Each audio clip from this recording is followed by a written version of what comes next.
শূন্য বিনা বীজে কেবল জন্ম নিয়াছে, যে কথা জানি না আমি জানতে চাই দয়ালের কাছে। সেই মানুষে মানুষ গাথা দেখতে যেমন আলেকলতা, জেনে শুনে নুয়াও মাথা যাতে তরবি। যতক্ষণ মানুষ না বুঝবি বেটা ততক্ষণ তুই মানুষই হইতে পারবি না। যদি নফসের মৃত্যু হয়ে থাকে তাইলে রুহের মাগফিরাত চাই কে? এটাই আপনি একটু মীমাংসা করবেন বাবা। কেউ বাবা, কেউ স্বামী, কেউ সন্তান, তাহলে এই 5 জনকে পতি হিসাবে নেওয়া যাবে না। এই কথাটা বলার কারণ হচ্ছে এখানে যার নাম আসবে এই মেয়েটার নাম হইল দ্রৌপদী। তাইলে বহু পিতার সেই ছেলে কেমনে হলো? এক ছেলের হয় 14 পিতা, ওই ছেলে খায় না মুখে কয় না কথা। ধন্যবাদ জানাই খুব সুন্দর করে আমাদের মাঝে আলোচনা রাখলেন। আমার যাহা জানবার বাসনা ছিল, যতটুকু জানতে চেয়েছিলাম তার চেয়ে বেশি সুন্দর করে আমাদেরকে বুঝিয়ে দিলেন। আসলে বাবা, গুরু দায়িত্বটা অনেক বড় একটা দায়িত্ব। তো যারা নাকি গুরু হয় তাদের একটু কথাটা বেশি থাকে। তো মঞ্চের বাইরে আলোচনা হচ্ছে যে কথা বেশি হচ্ছে, মঞ্চের বাইরে যদিও আলোচনা হয়ে থাকে যে কথা বেশি হচ্ছে, কিন্তু গুরু শিষ্য পালাতে একটু কথা হবেই, এটা স্বাভাবিক। আমাদের গান কমিটি ঠিক আছে, তারা যেভাবে বলবে ওভাবেই আমরা গান করব, কেননা তারা গানের চেয়ে কথাই বেশি পছন্দ করে। আর যেই কথাগুলো মূল্যবান কথা, যেই কথাগুলো শুনলে আমাদের জীবনটা মুহূর্তের মধ্যে চেঞ্জ হয়ে যেতে পারে, যেই কথা শুনলে আমরা আলো অন্ধকার থেকে আলোর পথে যাব, আলোর পথ দেখব, সেই কথাগুলোই আজকে আমাদের গুরু যিনি উনি আমাদেরকে বুঝাইতেছেন। আমরা বুঝতেছি, আমরা শুধু শুনলে হবে না আর বুঝলে হবে না, এটা যদি শুনে বুঝে আমরা আমল করতে পারি তাহলে আমাদের কাজে আসবে। আর যদি এই কান দিয়ে শুনে ওই কান দিয়ে বের করে দেই তাহলে কোনো কাজে আসবে না। যে গানটি করেছিলাম, আপনাকে আপনি চেনা যায় কিসেতে, যেই চেনাতে আল্লাহকে চেনা ফরমাই নবীর হাদিসেতে। দেহের মধ্যে, এই দেহ হচ্ছে জলিল কাবা, খলিল কাবার মধ্যে হজ করে কেউ কোনোদিন আল্লাহকে দেখছে কিনা আমার সন্দেহ।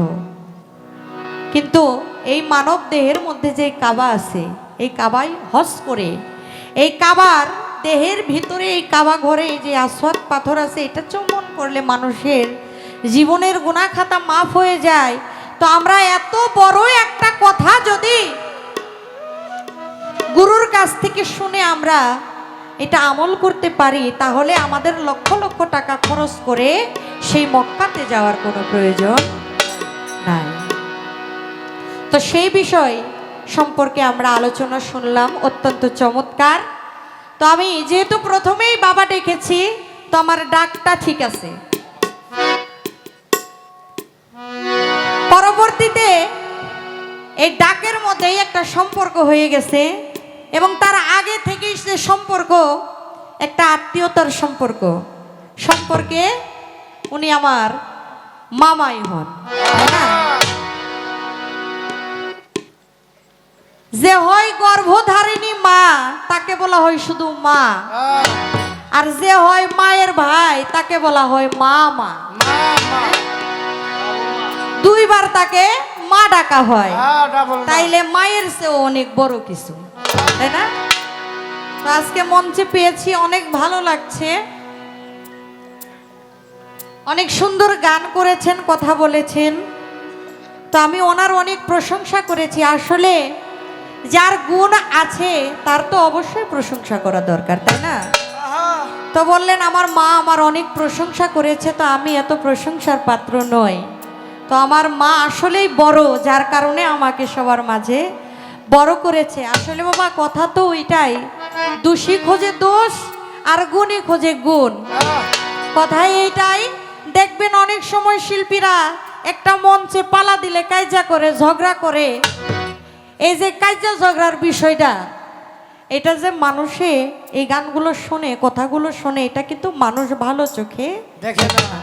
এইটা নিয়ে সমালোচনা করে যে দুই বয়াতির মধ্যে কাইজা হয়েছে, ঝগড়া হয়েছে।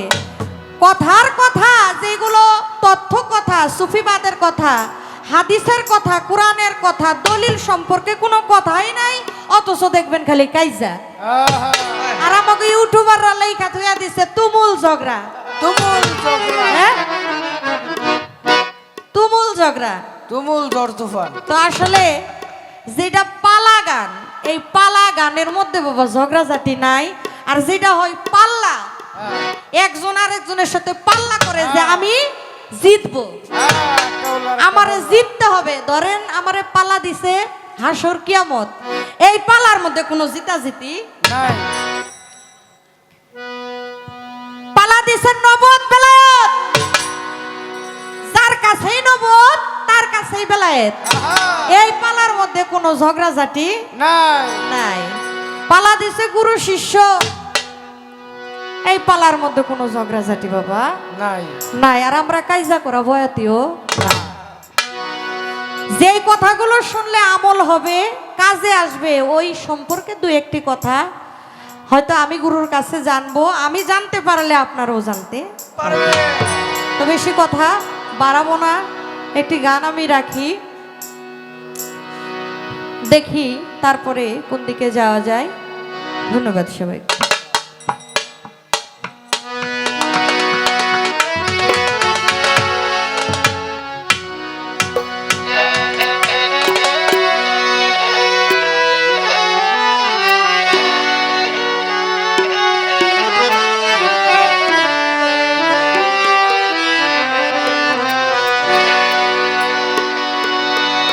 ওরে রক্ত শূন্য বিনা বীজে,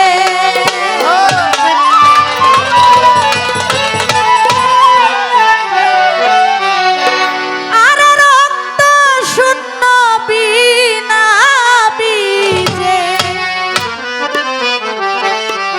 আরে কে বলো জন্ম নিয়াছে,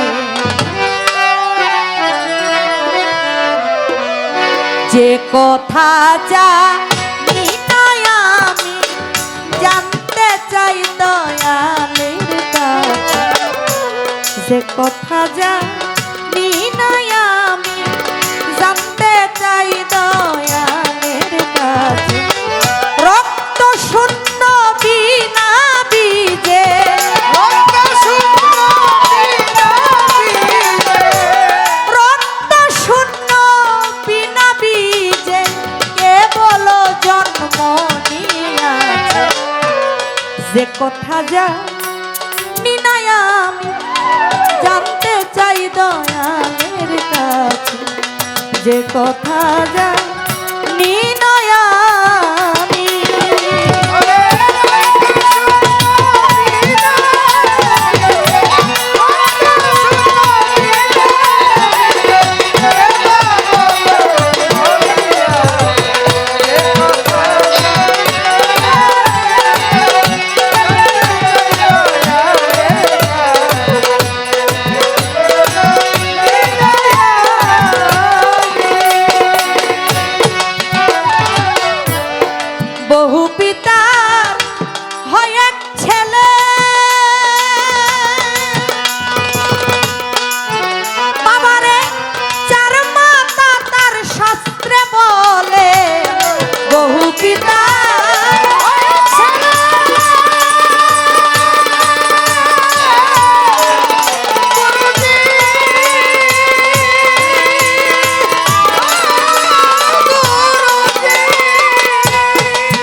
উল্টে গেছে যে কথাটা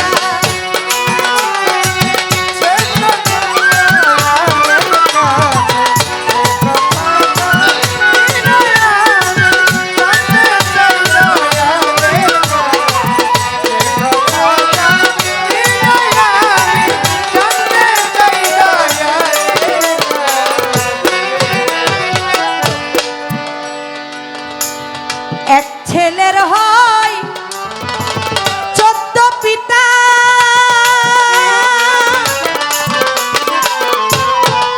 ওই ছেলে খায় না মুখে কই না কথা। এক ছেলের হয় 14 পিতা,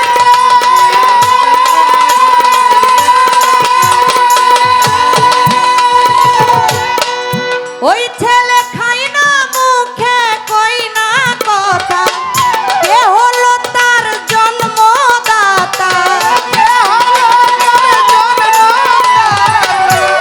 কে হলো তার জন্মদাতা। মরা গাছে ফুল ফুটেছে যে কথাটা নিনাই আমি জানতে চাই দয়ালের কাছে। রক্ত শূন্য বিনা বীজে, রক্ত শূন্য বিনা বীজে কেবল জন্ম নিয়াছে যে কথা জানি না আমি জানতে চাই দয়ালের কাছে। যে কথা জানি না আমি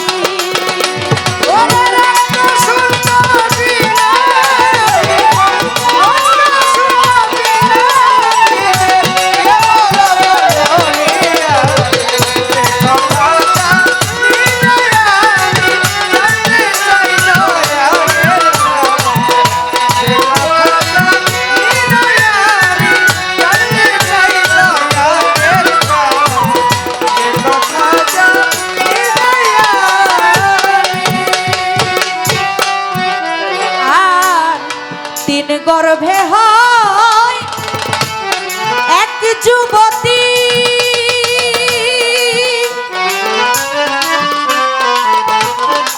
ওরে মন পাঁচ না হয় উপবতী। তিন গর্ভে হয়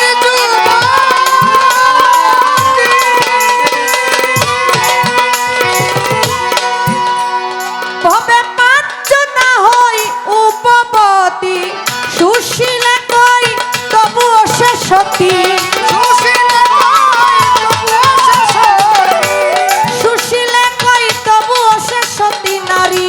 পুরাণে প্রমাণ রয়েছে যে কথা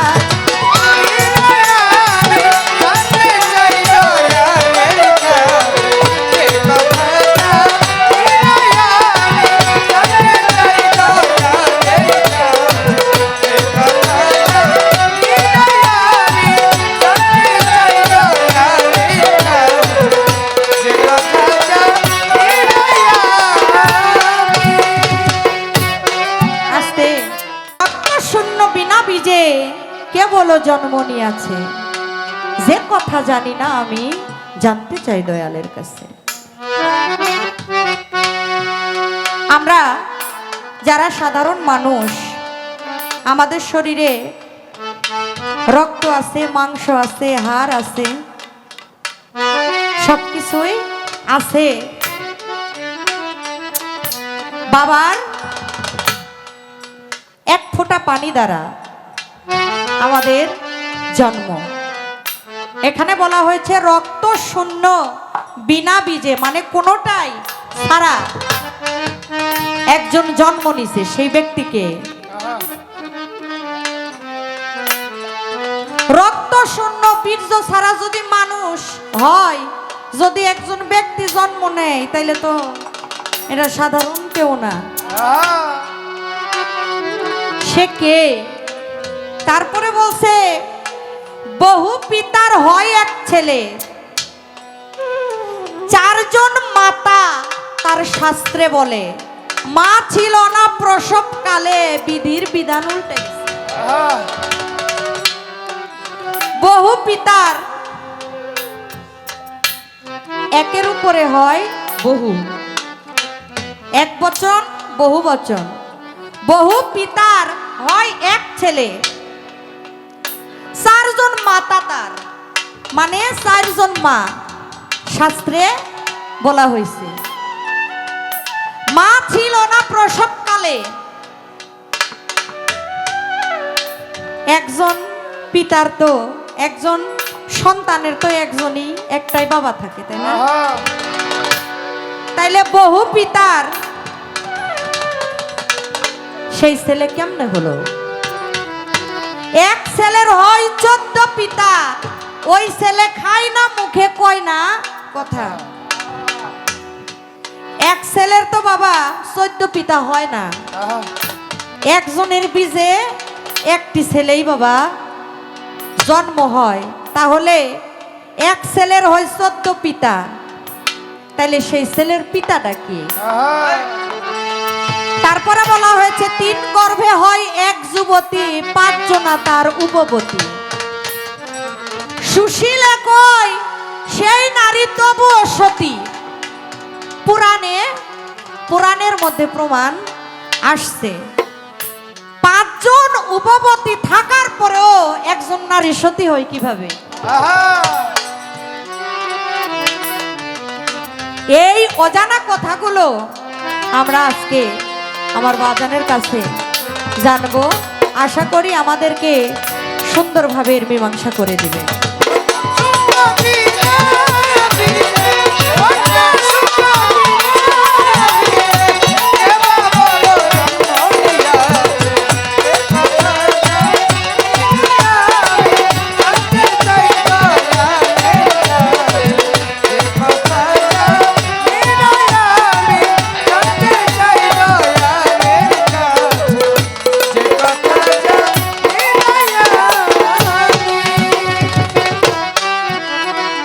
একজন শিষ্য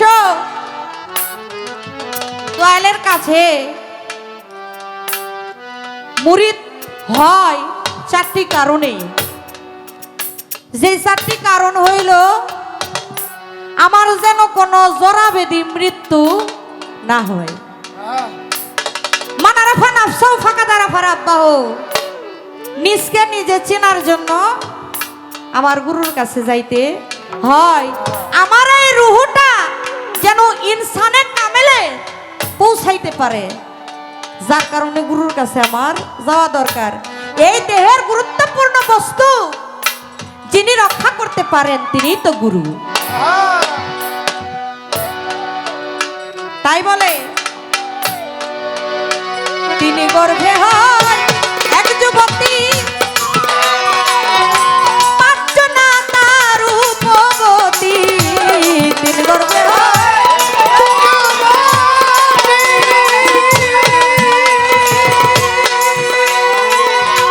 5 জনা তার উপবতী। সুশীলে কয় তবু সে সতী, সুশীলে কয় তবু সে সতী নারী। পুরাণে প্রমাণ রয়েছে।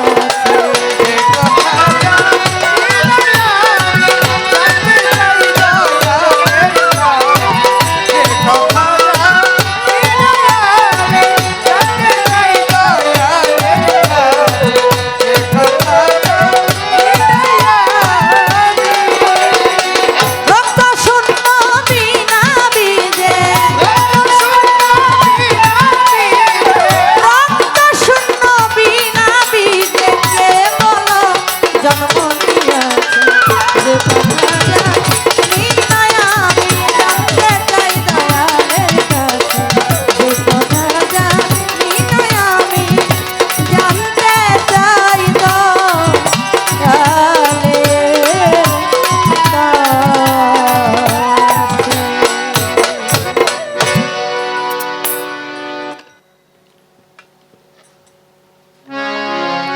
আমার তো কথা কম, এই জন্য আমার তার স্টেজ তাড়াতাড়ি শেষ হয়ে যায়। হ্যাঁ,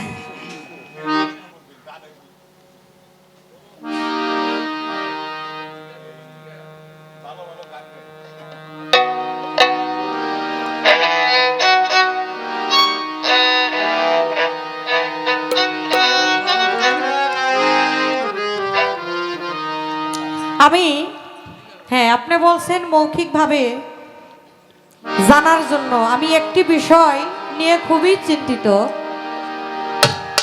যে বিষয়টা হচ্ছে, দেখবেন একটি মানুষ মরার পরে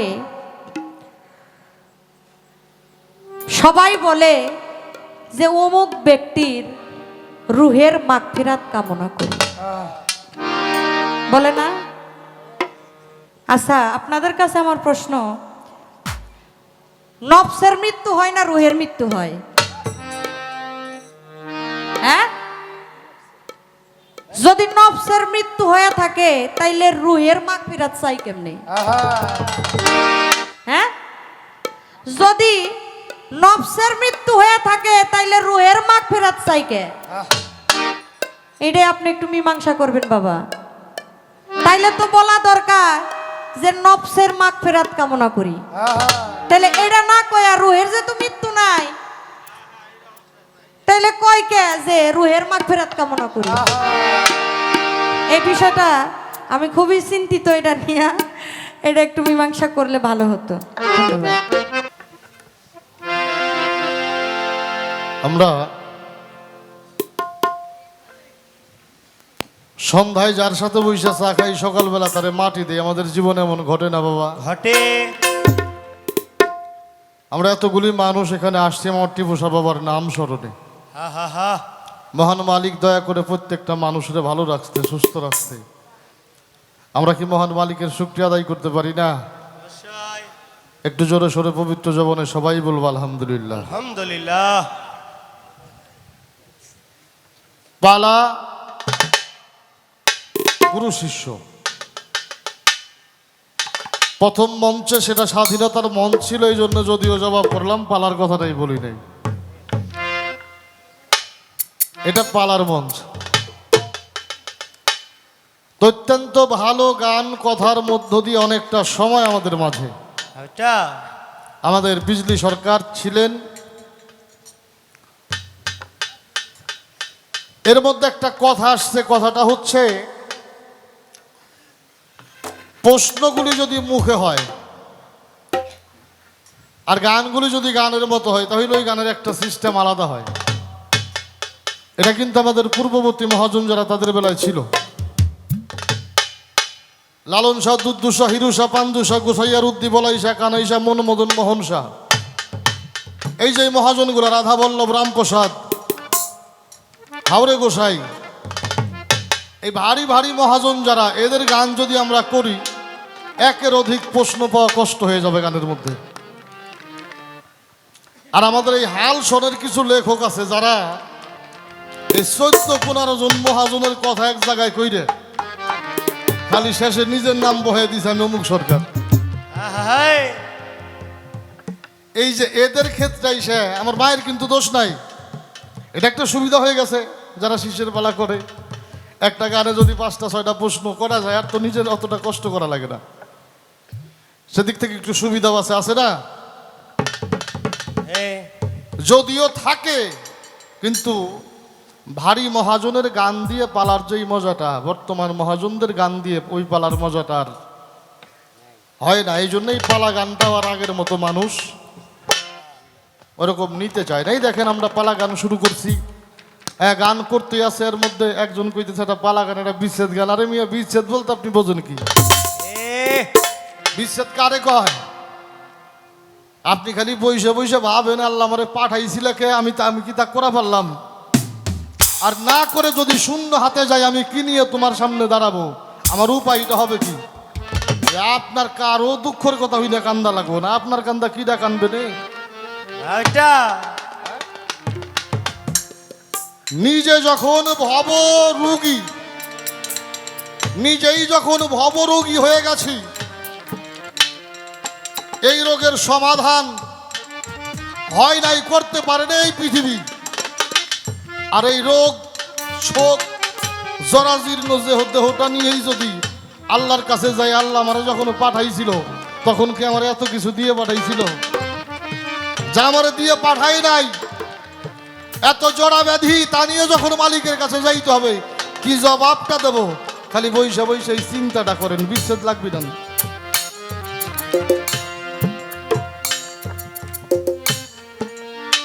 একটা প্রশ্ন আছে আমার মায়ের, প্রশ্নটা হচ্ছে একটা মানুষ মারা যায়,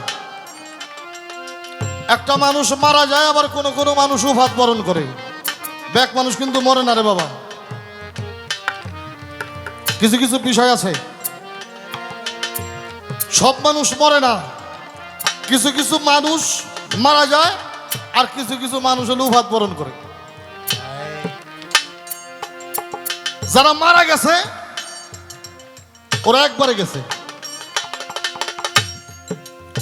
আমার কথায় কেউ মন খারাপ করবেন না। বাবা মারা গেছে, কবরস্থানে মাটি দিছেন, 10 বছর পরে যেই বাবাকে মাটি দেওয়া হয়েছে তার ছেলেরে বলবেন তোমার বাবারে কোথায় মাটি দিছে, ও কবরস্থানে যায় বাবার কবর দেখাইতেও ওর ভিতরে একটা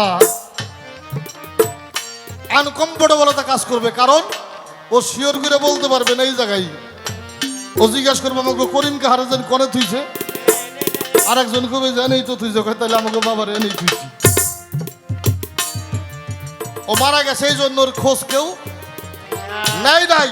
আর আমার টিপু সার বাবার মতো মানুষ যদি এই দুনিয়া থেকে চলে যায়, কিয়ামত পর্যন্ত মানুষ তারে খুঁজবে, তার কাছে যাবে, তারে চাবে।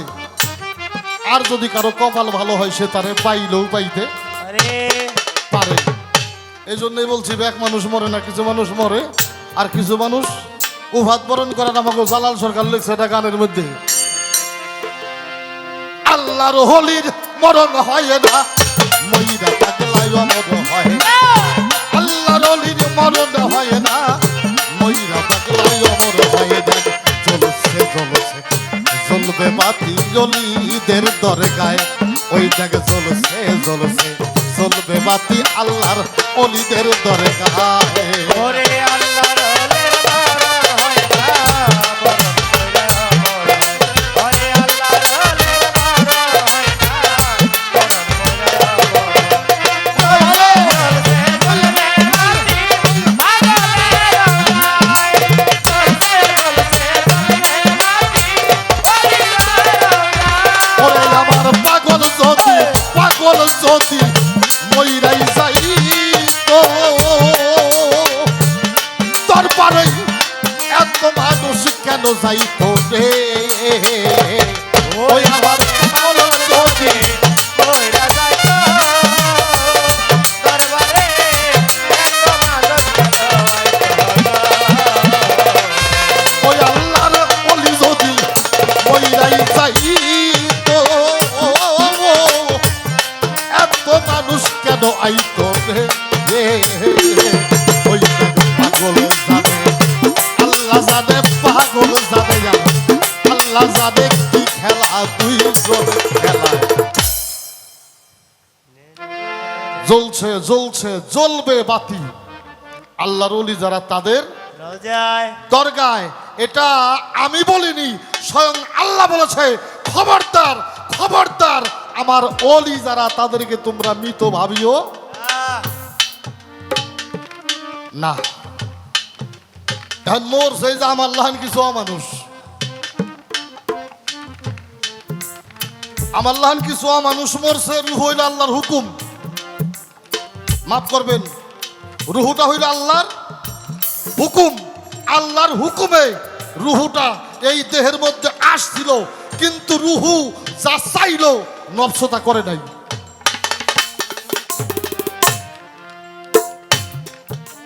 আমার কথায় রাগ করেন, একটা বাস্তবতা আপনাদেরকে আমি বুঝাই। আপনি একটা অন্যায় করতে যাবেন, এখন তো মানুষের কাছে ডাবই ধরে না। কি বাবা, আগে মানুষের গাছ ভর্তি ডাব থাকতো না? আর এক জোয়াইরে পোলাপান রাত্রিবেলা একসাথে হইলে একবারে মূল কামা ছিল মানুষের কাছে ডাব চুরি করা, ছিল কিনা? হ্যাঁ, আচ্ছা বাবা, একটা উদাহরণ মনে করেন, আপনি একটা গাছের ডাব চুরি করতে গেছেন, যাচ্ছেন, হঠাৎ করে ভিতর থেকে কে যেন ধমক দিয়ে থামাইয়ে দিল, খবরদার এটা পরের গাছ, এই গাছের ডাব চুরি করো না, এই গাছের ডাব চুরি করো না। চুরি করতে যায় যদি ধরা পড়ো তাহলে মান সম্মান থাকবে না। ভিতর থেকে ডাক দিয়ে বলছে কিনা? আপনি কি করছেন? স্তব্ধ হয়ে গেছেন, দাঁড়িয়ে গেছেন, এইদিকে ওইদিকে তাকাইতেছেন, তাকাইয়ে দেখতেছেন কেউ নাই। নফস খালি কইতেছে যা, তাড়াতাড়ি যা, এহে। গেলি খাইয়া পারবি, গেলি খাইয়া পারবি। কি অবশ্যই আবার গেছেন গাছের গুড়ায়, তখনও কে যেন ধমক দিয়ে থামাই দিল, অপরাধটা করিস না রে। আবার থামে গেছেন, এদিকে ওদিকে তাকায় দেখেন কেউ নাই। আবার নফস দাহাইতেছে, যাও যাও, তাড়াতাড়ি যাও, উঠলি মিষ্টি পানি খাইয়া পারবা। আপনি এই কাজটা করতে যাই আপনার ভিতর থেকে আপনার বিবেক কতবার আপনাকে বাধা দিয়েছে। আপনি বিবেকের কথা সেদিন শোনেন নাই, আপনি করেছেন নফসের তাবেদারি। বিধায় আপনার দ্বারা ওই পাপ করা সম্ভব হয়েছে। কি আমরা নফসের সাথে যা করি তা কখনো আত্মা চায় না, তা কখনো আত্মা চায় না, রুহু চায় না। রুহু আল্লাহর হুকুম, যখন রুহুটা বেরিয়ে যায় এই জন্যই তার মাগফিরাত কামনা করা হয়, তার শান্তি কামনা করা হয়। এই যে অশান্তির ভিতরে তুমি আসিলে, আল্লাহ তো হয়তো তোমারে নিয়ে গেছে, আল্লাহ যেন তোমার একটু শান্তিতে রাখে। আর যে মরছে, কুল্লে নাফসি জায়গাতুল মউত, মরছে হলো নফস, ওর জন্য দোয়া করি আর ওবকে তো মরছে। এই নফস খারাপ মানুষের মধ্যে থাইকা কষ্ট পাইছে হলো আল্লাহর রুহু। এই জন্য আমরা রুহের জন্য মাগফিরাত কামনা করি। আল্লাহ আপনি যখন আপনার রুহু নিয়ে গেছেন, তাহলে অন্তত ওনারা কিছুদিন ভালো রেখেন, ও এসে অনেক অশান্তি ভোগ করছে। এই জন্য আমরা রুহের মাগফিরাত কামনা করি। একটু আলোচনা আমার মায়ের কথা থেকে করলাম। এটা হলো মরা মানুষের হিসাব, আর যারা মরে না ওগো ব্যাগ হিসাব হইলো তাজা। এহে। যারা মরে না ওগো সব হিসাব হইলো তাজা হিসাব, ও কোনো মরা হিসাব নাই। নাই। একটা গানের সম্মুখীন হয়েছি, রক্ত শূন্য বিনা বীজে কার বলো জন্ম হয়েছে, যে কথা জানি না দয়াল জানতে চাই দয়ালের কাছে কাছে। বহু পিতার হয় এক ছেলে, চার মাথা তার শাস্ত্রে বলে মা ছিল না প্রসবকালে, বিধির বিধান উল্টে গেছে। এক ছেলের হয় 14 পিতা, খায় না মুখে কয় না কথা, কে হইল তার জন্মদাতা, মরা গাছে ফুল ফুটেছে। 3 গর্ভে হয় এক যুবতী, 5 জনা তার উপপতি, সুশীলে কয় তবুও সতী, কোরআনে যার প্রমাণ আছে। যখন এখানে কোরআন কথাটা ব্যবহার করা হয়েছে তখনই কোরআনে তার প্রমাণ আছে। এই কথাটা যখনই ব্যবহার হয়েছে তখন আমাদের একটা বিষয় বুঝতে হবে, এই বিষয়টা যদি সনাতন থেকে বুঝাই তাহলে সনাতনের মধ্যে যাবে, আর সনাতনে না যায় যদি আমার ধর্মমতে আমি বুঝাইতে যাই, এখানেও একটা দিক আমার মাকে বোঝানো যাবে। তো এই জায়গার থেকে আমাদের নেত্রকোনার মহান সাধক কবি জালালউদ্দিন খান সাহেব, ওনার একটা গান আগে করি। মিছামিছি মূল্য দিস না, ওটা মিছামিছি মূল্য দিস না মানুষ, বাক্স ভরা কেতাবের, কোরআন পড়ো তাওহীদ করো, যাই চরণ ধরো মুর্শিদের, কোরআন পড়ো তাওহীদ করো। মাত্র একটা জায়গা যদি ঠিক হয় তাইলে সব জায়গা ঠিক। মিশামিশি মূল্য দিস না বাক্স ভরা কেতাবের, কেতাব অর্থ হলো কথা। আপনার বাক্সও আছে, আমার বাক্স আছে, আছে কিনা? এই কথার কোনো দাম নাই। দাম আছে কার? কোরআন পড়ো তাওহীদ করো, যাইয়ে চরণ ধরো মুর্শিদের, যাইয়ে চরণ ধরো মুর্শিদের, কোরআন পড়ো তাওহীদ করো। ও তুই মিশা বিসমিল্লাহ দিনা, মিশা বিসমিল্লাহ দিনা, বাক্স ভরা কিতাবে, কোরআন পড় তৈরি, কোরআন ধর মুর্শিদে, কোরআন পড় তৈরি, কোরআন তোমার কালির লেখা, চক্ষু ছাড়া যায় না দেখা, কোরআন তোমার কালির লেখা।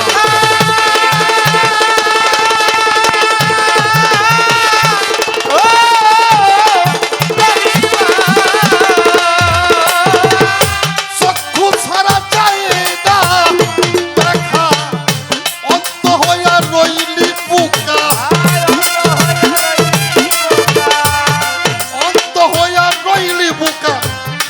মানুষ থুইয়া পীড়িতের কোরআন পড়ো তাওহীদ করো চরণ ধরো মুর্শিদের যাইয়ে চরণ ধরো মুর্শিদের কোরআন পড়ো তাওহীদ করো ও তুই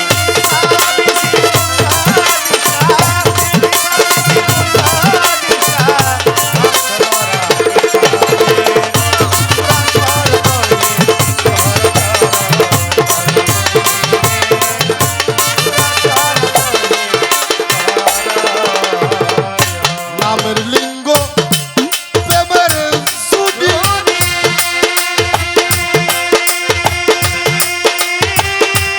সঞ্চমেতে হয় গো সুদি নামের লিঙ্গ প্রেমের সুদি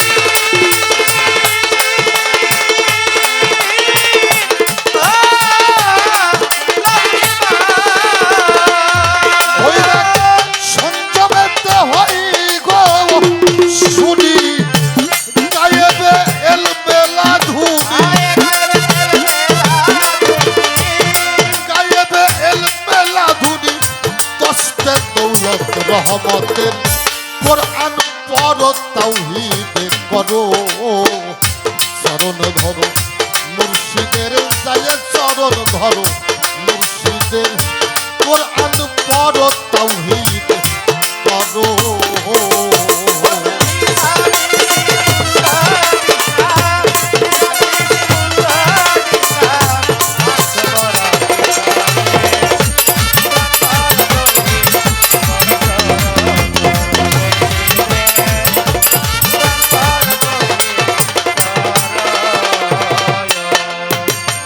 না করিলে নিশানা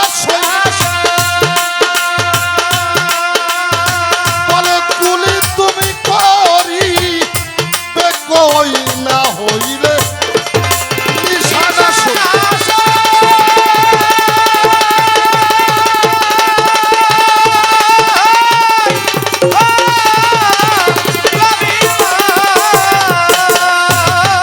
পাগল কুলি তুমি করি বেগই ধরবে কিসে পাখিটা ওই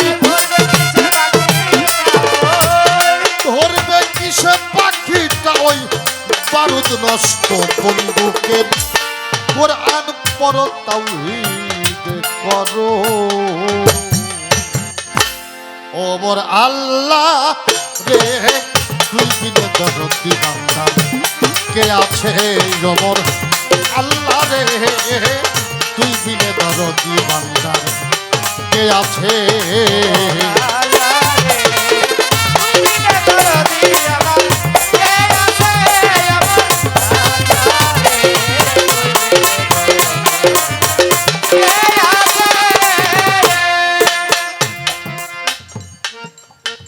ধৈর্য ধরে নীরব থাকেন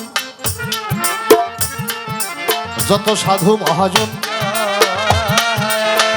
যেই ভাবেতে আমার মায়ের প্রশ্নের আয়োজন ধন্য মায়ের ধন্য বিটি ধন্যবাদ জানাই যেই ভাবে তার গান বাদ্য আর আলোচনা পায় আমার কাছে প্রশ্ন তাহার ধর্মসভার ঠাই ধীরে ধীরে তাহার কথার জবাব দিতে চাই মোর আল্লাহ হে তুই দিলে দরদি বান্দার কে আছে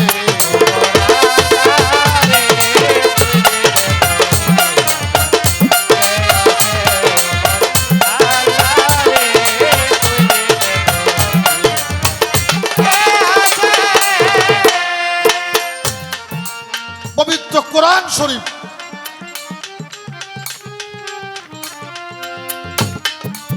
অসংখ্য নবী রসুল এবং আল্লাহর অলিদের নাম এই কোরআন শরীফের মধ্যে আসছে কিনা আসছে কিনা নবীগণ কি নবীগণ কি আর আমরা অলিয়া উলিয়া যারা তাদের তো বাবা বলে ডাকি ডাকি কিনা হে হে আমরা টিপু সাদয়ালের বাবা বলি না নবীগণ কি আল্লাহ রসুল বলছেন নবীগণদের স্ত্রী হইল উম্মতদের জননী তাই যদি হয় তাহলে যে যে নবীর উম্মত, এই প্রত্যেকটা উম্মতের কাছে তার নবী হইল বাবা সমতুল্য। এটা কিন্তু আমি আমার শাস্ত্রে নিচ্ছি। তাহলে বহু বাবার নাম সমন্বয় পবিত্র কোরআন শরীফ।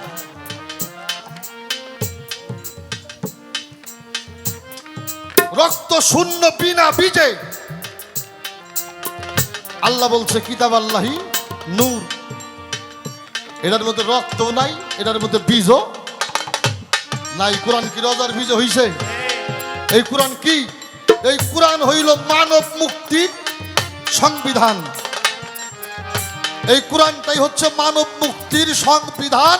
এটা হচ্ছে কিতাব আল্লাহি নূর, এটা হচ্ছে আল্লাহর নূর। এটার মাও নাই, এটার বাবাও নাই। এক ছেলের হয় 14 পিতা। পবিত্র কোরআন শরীফের মধ্যে হলো 14টা সেজদা, আছে কিনা? এগুলি কিন্তু আমি আমার ধর্মে নিচ্ছি। কোরআন শরীফের মধ্যে হলো 14টা সেজদা। এখন আসেন, ও খায়ও না, কথাও কয় না। কি খায় নাকি? কথা কয়? ও খায়ও না, ও কথাও কয় না। তবে উনাকে যে ধারণ করে উনি তার মতে কথা কয়। যিনি কোরআনকে ধারণ করে উনি কোরআনের কথা কয় না। কোরআন নিজে বলে না, নিজে খায় না, কিন্তু যে ধারণ করে ওই মানুষটা কোরআনের মতেই কথা বলে। তার বলা লাগে না। যে ধারণ করে ওই ব্যক্তি তার শক্তি অর্জন করে, আর ওই শক্তি যিনি অর্জন করে ওই মানুষটা তার শক্তিতে কথা কয়। আর তার শক্তিতে যে কথা কয় ওই কথা ওই কয় না, ওই কথা আল্লাহ কইছে। আর ওই কথা ওই কিতাবের মধ্যে আসছে। কিতাব যিনি ধারণ করছে উনি আল্লাহর কথা সদা সর্বদাই কয়। ওমর আল্লাহ আছে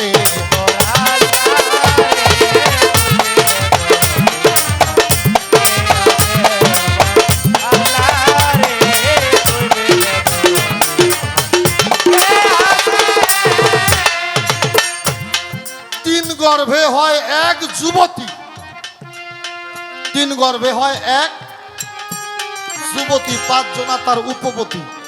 এখন আসেন, পবিত্র কোরআন শরীফটা যদি আমরা ধরে তুলি তাহলে এই কোরআন শরীফের সার সংক্ষেপটা কি? এই কোরআনের সার সংক্ষেপটা কি?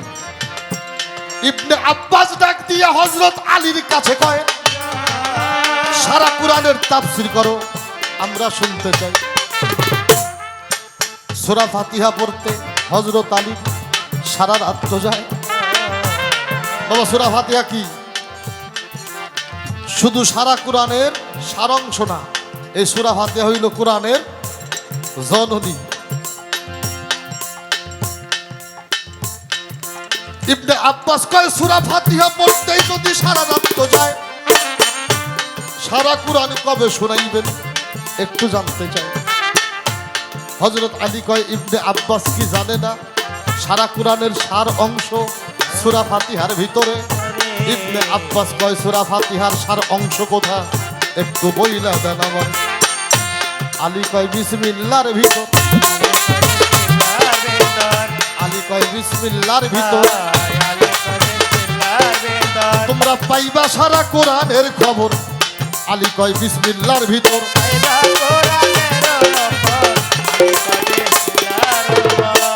ইবনে আব্বাস কয়, বিসমিল্লাহর ভিতরেই যদি সারা কোরআনের সার সংক্ষেপ রয়, এই বিসমিল্লাহর সার সংক্ষেপ কোথা একটু জানতে চাই। আলী কয়, বিসমিল্লাহ লিখতে যে সর্বপ্রথম বেহরফটা হইছে ব্যবহার, সারা কোরআনের সার সংক্ষেপ রয় ইহার মাঝার। তাহলে আসলো কোথায় ফাতিহা? বিসমিল্লাহ বেহরফ। এই কোরআনটা 3টা জায়গার মধ্যে আসছে কিনা? এক অবস্থায় ইবনে আব্বাস মাওলাই আলীর মুখের দিকে আছে চাইয়া বলে, বেহরফের সার সংক্ষেপটা যদি একটু দেন বলি। ওই দিনে কান্দে আলী যারে যারে, আমি কেমন কইরা বুঝাই তোরে কান্দে আলি যারে যারে ওরে কেমন কইরা বুঝাই তারে কাঁদে আলি তারে তারে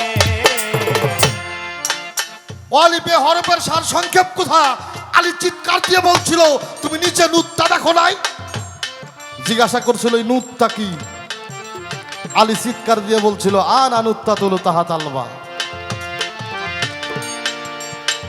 তাহলে স্টেপ বাই স্টেপ কোরআনটা আসলে কি কোন জায়গা থেকে কিভাবে এই পৃথিবীতে প্রকাশ ইহা যারা জ্ঞানী নয় মহাজ্ঞানী এটা তাদের দ্বারা বোঝা সম্ভব ইহা আমার মতো সাধারণ মানুষের বোঝা সম্ভব না হাই হাই মিসা মিসির মুল্লা দিস্তা মিসা মিসির মুল্লা দিস্তা পাঁচশোরা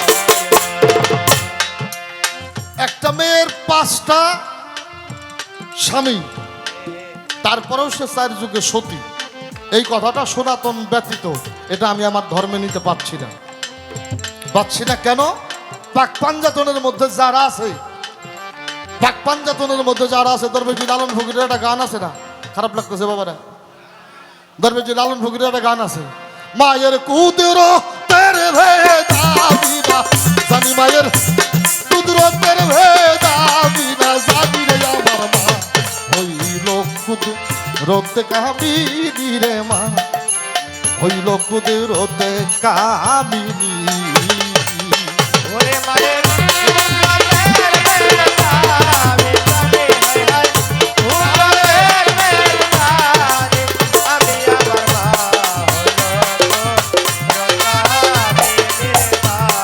হইল তো রকাবিনী অন্ধকার ধন্ধকার কুহাকার নৈরাকারে পাক পাঞ্জাতন ছিল ডিম্ব আকার আর এই ডিমের খোসাই ছিল মা ফাতেমা আর ভিতরে ছিল সব এর মধ্যে কেউ আইসা চষ্টা কেউ বাবা কেউ স্বামী কেউ সন্তান তাহলে এই 5 জনকে পতি হিসাবে নেওয়া যাবে না যদি নিতে চাই তো সুশীল সরকার ভালো একটা ব্রেনি মানুষ তার জায়গা থেকে উনি বলছে পুরাণ এই কথাটা বলার কারণ হচ্ছে এখানে যার নাম আসবে এই মেয়েটার নাম হইল দ্রৌপদী ওই মায়ের কুদরতের মেলাবে যাবে মায়ের কুদরতের মেলাবে যাবে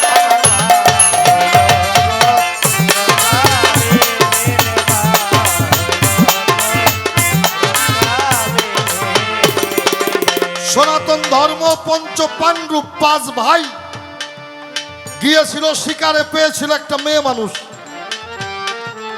এই পঞ্চ পাণ্ডব 5 ভাই এরা মায়ের অনুমতি ব্যতীত কোনো কিছু করতেন না মেয়েটা পেয়ে বাড়ি নিয়ে এসে মায়ের কাছে বলেছিল মা গিয়েছিলাম বনে শিকারে পেয়েছি একটা ফল এটা আমরা করব কি মা বলছিল 5 ভাই ভাগ করে খাওগা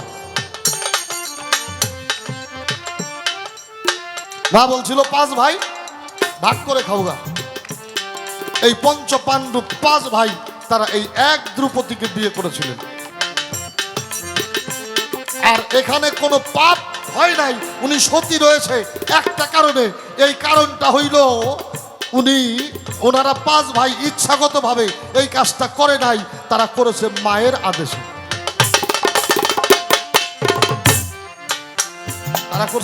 আদেশে সনাতন ধর্মে তো খালি মায়ের গুরুত্বগুলোই বেশি মায়ের গুরুত্ব বেশি না এই ধর্ম এই গুরুত্ব কি আমার ধর্মে নাই এই গুরুত্ব কিন্তু আমার ধর্মে আছে আমরা বুঝি না একটা সমস্যা আমাদের আর আমরা যদি বুঝতাম তাহলে আমরা এই জায়গাটা ছাড়া আর কোথাও যায় কোনো কিছু বুঝতাম না শিক্ষাগুরু দীক্ষাগুরু গুরু জ্যেষ্ঠ ভাই তার চাইতে অধিক গুরু যার যার ভজনের কামাই বাবাকে যার বাবা জানিও মদিনা জানিও মাকে যদি গো বাঁচিয়া থাকে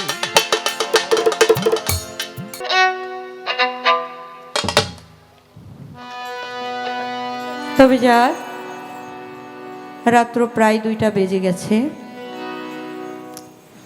আমার যাহা জানবার বাসনা ছিল অত্যন্ত চমৎকার করে পুঙ্খানুপুঙ্খানুভাবে তার মীমাংসা দিয়ে গেছেন, খুবই চমৎকার। কথার জবাব রেখে একটি ভাবের সাগরে আমাদেরকে ডুবিয়ে রাখলেন।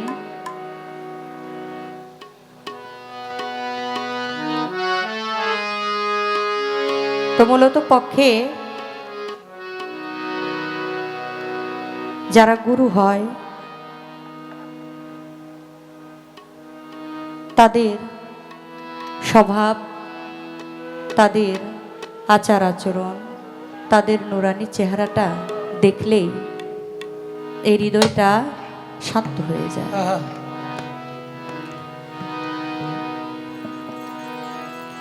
একজন ভক্ত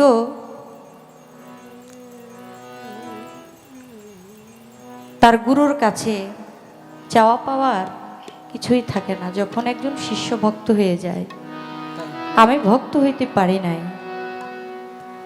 তবে গুরু যদি কৃপা করে, গুরু যদি দয়া করে, কৃপা করে তার চরণ তলে একটু আশ্রয় দেয়, তাহলেই আমার এই জন্ম সার্থক। তুমি যদি কিছুই দিতে না পারো, তোমার চোখের জল দিয়ে তোমার গুরুর চরণ 2টা ধোয়ায় দাও। একটি গান শুনলাম, যার শোনে নাই প্রেম প্রীতি, তার পূজায় কি মন বসিবে, জানো না রে ও ভ্রান্ত মন কিসে গুরুর ভজন হবে।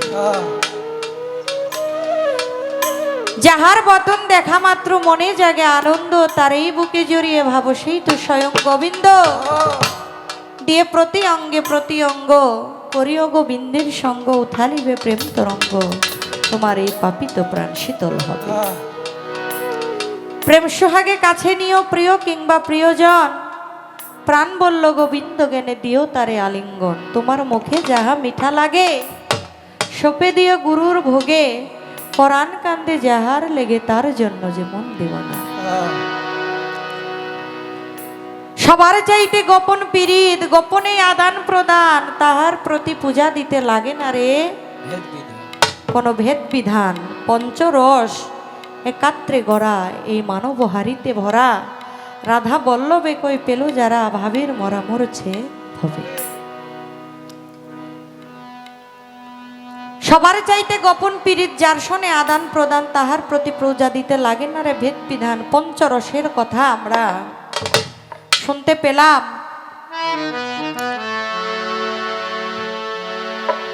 মূলত পক্ষে এই পঞ্চরসটা এটা কি বস্তু, এটা কিভাবে আস্বাদন করা যায়, এই পঞ্চরসটা এটা কোন বীজ থেকে সৃষ্টি, এবং তার মহাজনকে, এই রস কয় ফোঁটা জাতে এবং কয় ফোঁটা সেফাতে, এবং আমি যে শিষ্য বা আমি যে ভক্ত,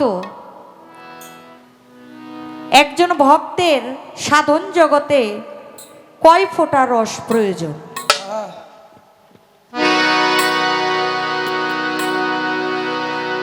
পঞ্চরসটা কি বস্তু, এটা কিভাবে আস্বাদন করে, এটার কোন বীজ থেকে সৃষ্টি, এটার মহাজনকে, এবং কয় ফোঁটা জাতে আছে এবং কয় ফোঁটা সেফাতে, এবং সাধন জগতে কয় ফোঁটা আমার প্রয়োজন। আমি এটা মৌখিকভাবে আমার একটু জানবার বাসনা। আমি আর প্রশ্নমূলক গানের দিকে গেলাম না, আমার ভাব থেকে আমি একটি গান করব।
পীড়িতের কারাগারে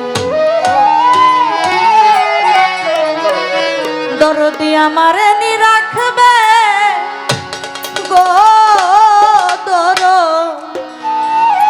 দরদি তোমার পীড়িতের কারাগারে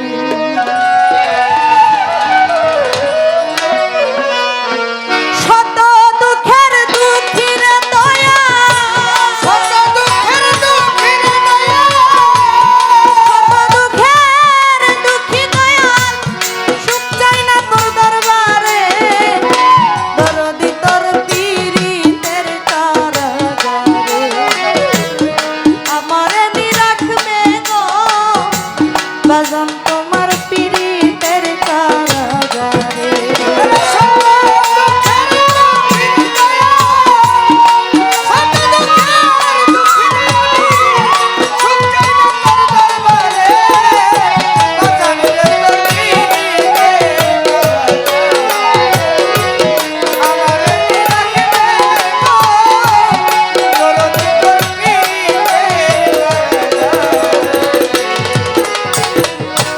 আমি তোমার ভজনের কাঙা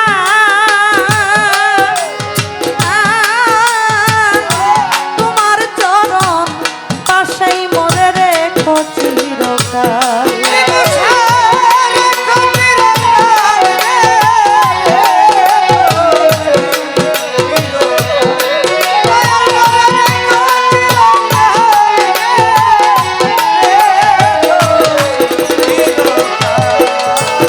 বাজানো ও টিপুষা বাজানো আমি যেটা ভজনের কাঙা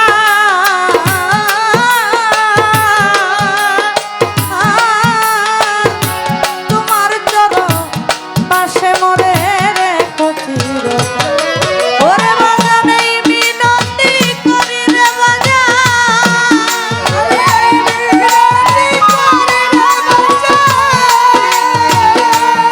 এই মিনতি রে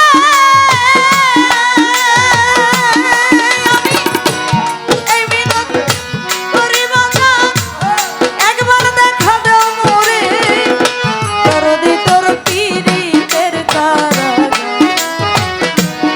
আমারে নি রাখবে গো বাজান রে পীড়িতের কারাগারে আরে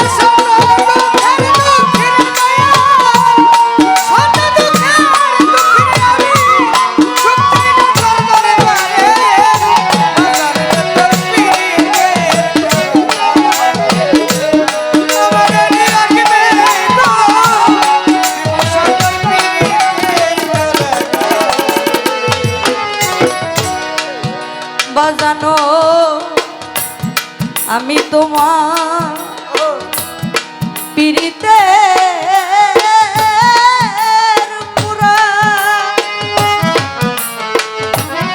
দয়াল রে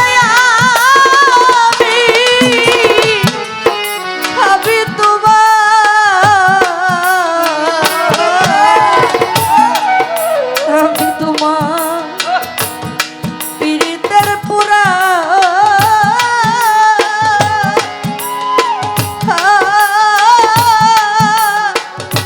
আবার জীবন যৌবন বিনা মূল্যে সব বিক্রি করা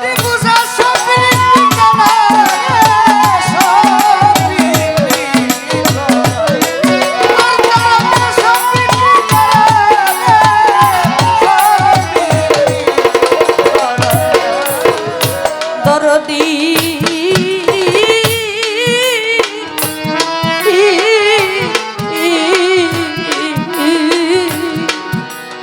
ও বাজান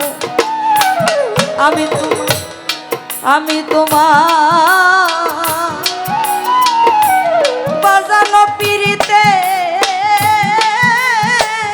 পুরা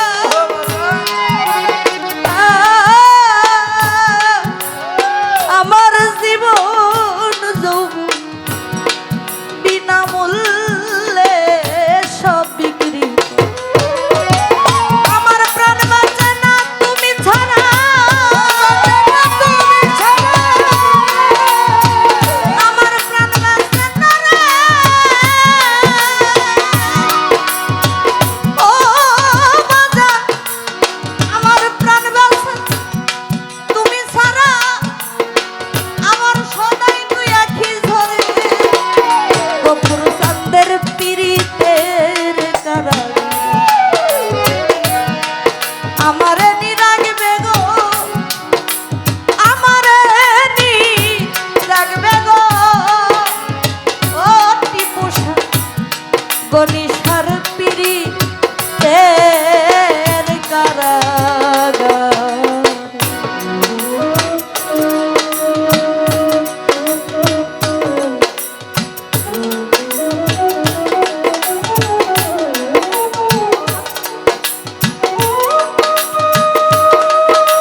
বাজানো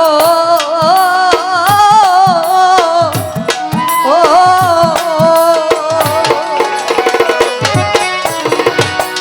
আমার বাজার আমি চাই না দুনিয়ার ধন সম্পদ ও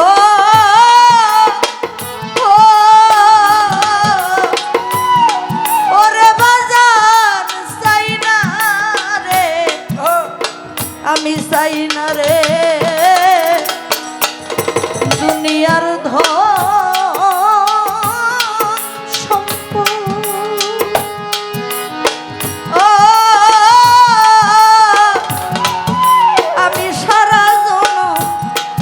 পারি যেন তোমার করিতে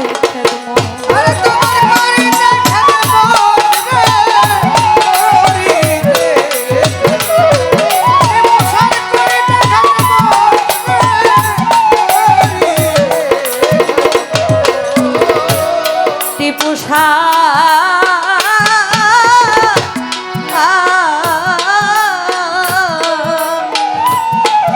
আমার দরদি চাই না দুনিয়ার ধন সম্পদ ওরে আমি চাই না রে কুরবান ভাই আমি চাই না দুনিয়ার ধন সম্পদ ও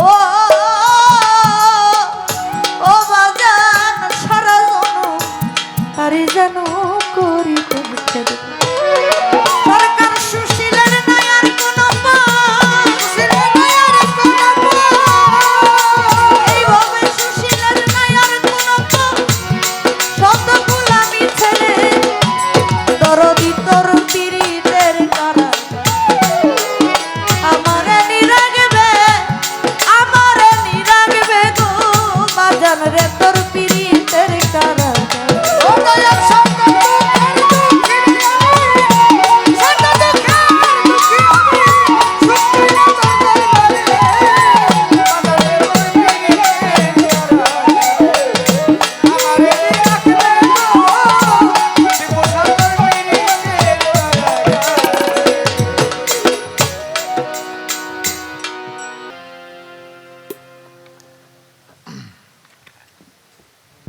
ভালো আছি সকলেই শুকরিয়া জানাই মহান আল্লাহর দরবারে অত্যন্ত ভালো কিছু গান কথা নিয়ে আমরা অনেকটা সময় ছিলাম এবারে দাঁড়িয়ে একটা বিষয় আছে তার সেটা হচ্ছে রস এই যে আমরা সারা জীবন রস রস করলাম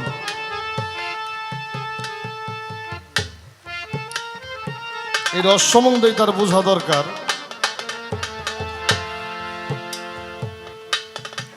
এই পঞ্চরসের বীজ কোথায়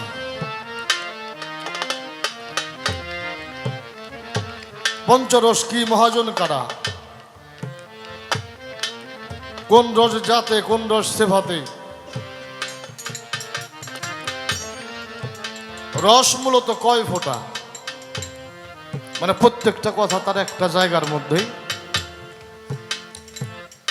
অনেকে অনেকভাবে প্রশ্ন করে কিন্তু এইভাবে কেউ প্রশ্ন করে না প্রশ্ন করার জন্য ধন্যবাদ জানাই এই জন্যই আরো বেশি বেশি ধন্যবাদ জানাই অন্তত দরবের যে লালন ফকিরের একটা গান করার মতো সুযোগ এই প্রশ্ন দ্বারা হয়েছে যে গানটা আমি আপনাদের মাঝে পরিবেশন করবো এই গানটার মধ্যে এই বিষয়টার মূল মীমাংসা যায় তা রয়ে গেছে যদি এই গানটা বোঝা যায় তাহলে রস সম্বন্ধে সব কিছু বোঝা সম্ভব পাশাপাশি গান শুনলাম আমার নি রাখবে গো দয়াল তোমার পীড়িতের কারাগারে আর একটা কথা বলছে প্রথমে দাঁড়িয়ে এই দয়াল যদি দয়া করে ভক্ত কইরে নেয় তাহলে সম্ভব একটা কথা আমি বলি মা রাগ করা যাবে না আল্লাহ রহমানুর রাহিম। কি আল্লাহ রহমানুর রাহিম, তার এই নামের জোরে, এই নামের বদৌলতে, এই নামের বরকতে একটা মানুষের জীবনের পাহাড় পরিমাণ গুনাহ উনি ধুলিস সাৎ করে দিতে পারে। কি মাফ করে দিতে পারে না? পারে, করবেও। সব মাফ করলেও এক শ্রেণীর গুনাহ আল্লাহ মাফ করবেন। আল্লাহ বলছে হক হইল দুই প্রকার, একটা হইল হক কুল্লার, একটা হইল হক কুলিবাদ। একটা হইল বান্দার হক, একটা হইল খুদার হক। আমি খুদার কাছে ভুল করিয়াছ, আমার এত নিয়ামত ভোগ করেছ, শুকরিয়া আদায় করো নাই, আমি আল্লাহ মাফ করে দিতে পারি। কিন্তু আমার এক বান্দার কাছে অপরাধ করছো, আমি আল্লাহ তোমাকে মাফ করব না। তো বিষয়টা হচ্ছে বাবা, আমি সত্যি একটা কথা কই, আমার এই কথায় কার কেমন লাগবে জানি না। সত্যিকার অর্থে যদি কারো ব্যক্তিগত দোষ থাকে, ও কখনোই মুর্শিদের দয়াপ্রাপ্ত হয় না। আর এই ব্যক্তিগত দোষ মুক্ত যারা, তারাও দয়ালের কাছে মুক্ত মানুষ। আর দয়ালের কাছে যিনি মুক্ত, দয়াল খালি তার জন্য দয়াল না, দয়াল তার জন্য তার ভক্ত। কি ভক্তের অধীনে ভগবান, কথাটা আছে কিনা?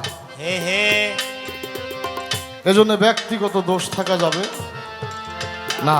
এজন্য আমার তারা ভাই শেরপুরের একটা গান লেখছে, ভালো না হলে স্বভাব ছাড়িবে না অভাব, স্বভাবটার আগে ভালো করো না, স্বভাব ভালো না হইলে তার অভাব ছাড়ে না। এজন্য ভালো মানুষ হইলে অবশ্যই অবশ্যই গুরুর কাছে যখন এই ভালোটা প্রকাশ পাবে, তখন গুরুও তোমার মধ্যে ভালোর বিস্তার ঘটাইতে শুরু করবে। ঘটাইতে ঘটাইতে সে একদিন নিজেই তোমার মধ্যে ঢুকে যাবে। আর সে যখন তোমার মধ্যে ঢুকে যাবে, তোমার আর তার মধ্যে কোনো ভেদাভেদ থাকবে না। যেমন একটা আলোচনা আমরা শুনছি, আমির খুসরো এবং নিজামুদ্দিন আউলিয়া, একটা গান করি, তারপরে কিছু কথা আমার মায়ের সাথে আমার আছে, আলোচনা করব। ওরে সোতে গা ঢেলে দিও না, চোতে গা ঢেলে দিও না, রাগে বে যাও যো শুদ্ধ প্রেম রাগে ডুবে থাকরে আমার মন। ওরে তুই শুদ্ধ প্রেম রাগে ডুবে থাকরে আমার মন। ওরে স্রোতে গানে লেখিও না, স্রোতে গানে লেখিও না, রাগে বেয়ে যাও জন। হায় হায় শুদ্ধ প্রেম রাগে ডোবে থাকে আমার মন। ওরে শুদ্ধ প্রেম রাগে ডোবে থাকে আমার মন। রস সম্বন্ধে যদি কেউ বুঝতে চায়, রসের সাধনা যদি কেউ করতে চায়, এ রসের স্বাদ যদি কেউ গ্রহণ করতে চায়, আগে তার শুদ্ধ হইতে হবে। শুদ্ধ হইলেই প্রেম জাগবে, শুদ্ধ হইলেই প্রেম জাগবে না, শুদ্ধ প্রেম। আর যখন শুদ্ধ প্রেম হবে, তখন তুমি বাস করবে অনুরাগে। আর অনুরাগে যখন মানুষ পৌঁছায়, তখন ওই মানুষটা তার লক্ষ্যে পৌঁছায়। যতক্ষণ পর্যন্ত অনুরাগ না জন্মায়, ততক্ষণ পর্যন্ত মানুষ তার লক্ষ্যে পৌঁছাইতে পারে না। নিভাইয়ে মহদন জ্বালা যায় ওহি মুন্ডে করেগা খেলা। এই বেটা টিপুসা বাবা মজ্জু বলি,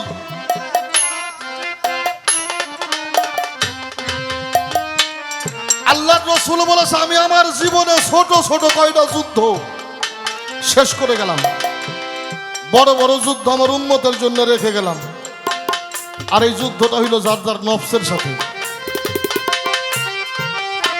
তন্মধ্যে একটা যুদ্ধে হেরে গেছি প্রায় সকলেই। কি বাবা? একটা যুদ্ধে প্রায় হেরে গেছি সকলেই। এখানে কিছু মানুষ আছে যারা এই যুদ্ধের কাছে মাথা নিচু করে নাই। অর্থাৎ এই যে কামের কাছে হেরে যাওয়া মানুষগুলি এরা কখনো প্রেম সম্পূর্ণ করতে পারে নাই। আর যারা কামের কাছে হারেনি তারাই প্রেমকে পরিপূর্ণ করেছে। তন্মধ্যে আমার টিপু বাবা একজন, যার জীবনে কোনো সহধর্মিনী লাগে নাই। নিভাইয়ে মদন জ্বালা তাই ওহি মুন্ডে করে গা খেলা। নিভাইয়ে মদন জ্বালা তাই ওহি মুন্ডে করে গা খেলা।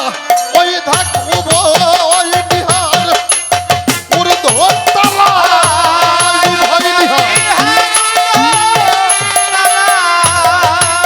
উভয় নিহার ঊর্ধ্ব তালা এইটা প্রেমেরই লক্ষণ।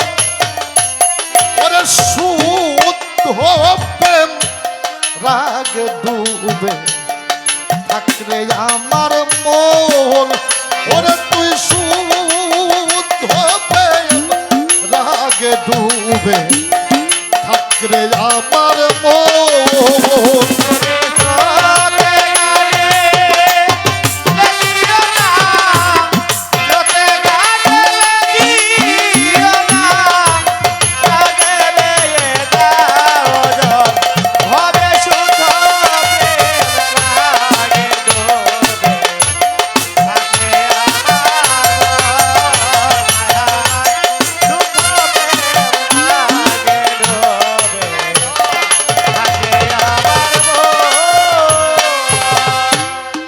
একটা সাপের দুইটা ফলি, তুই মুখে কামড়াইলে তিনি।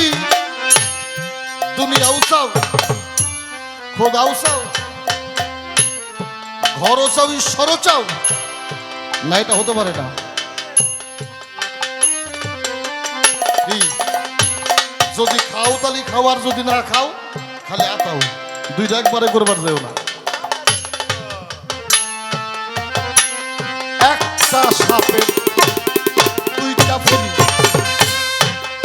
তুই মুখে কামড়াইলে তিনি। মহাবানে দিদিকে পানে চিনি আছে মহাবানে। আমার টিপু সবাই আছে মহাবানে। দিদিকে পানে তার সাথে দৌড়ন। ওরে মনে তার সাথে দৌড়ন।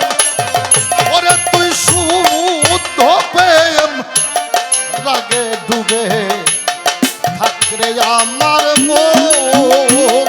ওরে শুদ্ধ প্রেম রাগে ডোবে থাকে আমার মন।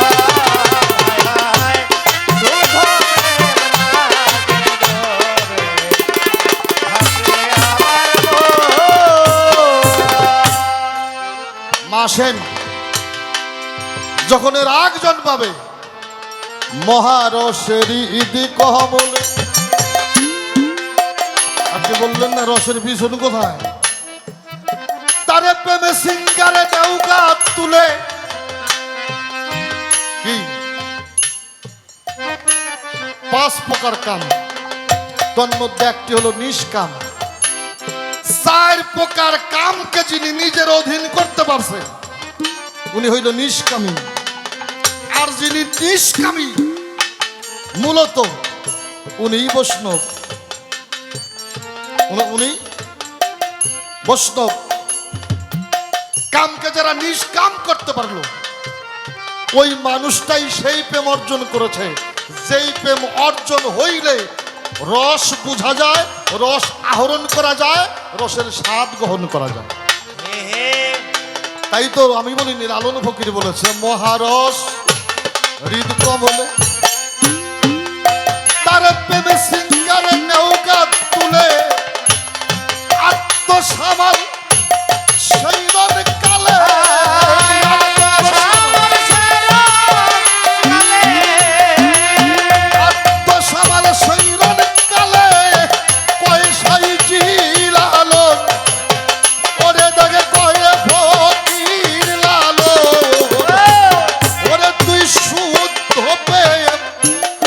রাগে ডুবে থাকরে আমার মহারস হৃদ কমলে প্রেম সিঙ্গারে তারে নৌকা তুলে আত্মসামাল সেই রণকালে কয় ফকির লালন যার প্রেম সম্পূর্ণ হয়েছে তার আত্মসামাল হয়েছে, যার আত্মসামাল হয়েছে সে পঞ্চাত্মা বুঝতে পারছে। যিনি পঞ্চাত্মা বুঝতে পারছে ও পাক পাঞ্জাতন বুঝতে পারছে, যে বুঝতে পারছে ও বুঝে পাইছে, যে পাইছে তার কর্ম হইছে, সাধনা হইছে, আর সাধনা যার হইছে ওই তো সাধনার রস গ্রহণ করছে। আর যিনি গ্রহণ করছে উনি হইল মহারসিক। এজন্য লালন ফকিরের একটা গান আছে না, সে কি জানতে পায় রসের রসিক না হলে। আমি তো লালনের ভাষা বুঝি নে, তো একটা কথা জানি, লালনের ভাষা বুঝতে গেলে আর একটা লালন না হইলে সম্ভব না। আর একটা লালন না হইলে লালনকে বোঝা যাবে। সে কি জানতে পায়, সে কি বুঝতে পায়, সেই রসের রসিক না হলে। রজ্জার আত্মসামাল হয়েছে ওই তো পঞ্চাত্মার পরিচয় পেয়েছে। পঞ্চাত্মার পরিচয় যে পেয়েছে সে পাঞ্জাতন চিনেছে, আর পাঞ্জাতন যে চিনছে তারই তো প্রেম হয়েছে। প্রেম যার হয়েছে সেই তো এই প্রেমের রস আস্বাদন করে। এটা আমার মতো মানুষের বলা সহজ, কিন্তু এটা করা এত সহজ না।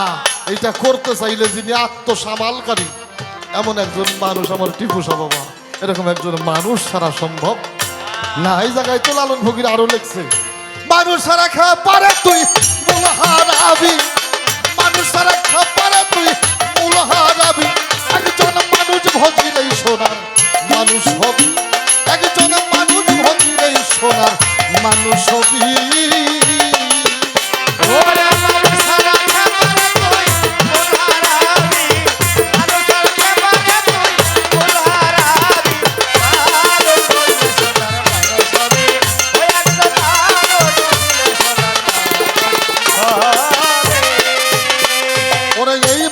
সেই মানুষ গাথা পাগল দেখতে যেমন আলেক লতা, এই মানুষ সেই মানুষ গাথা ওরে দেখতে যেমন আলেক লতা, জেনে শুনে নোয়াও মাথা চাপতে তোরবি, জেনে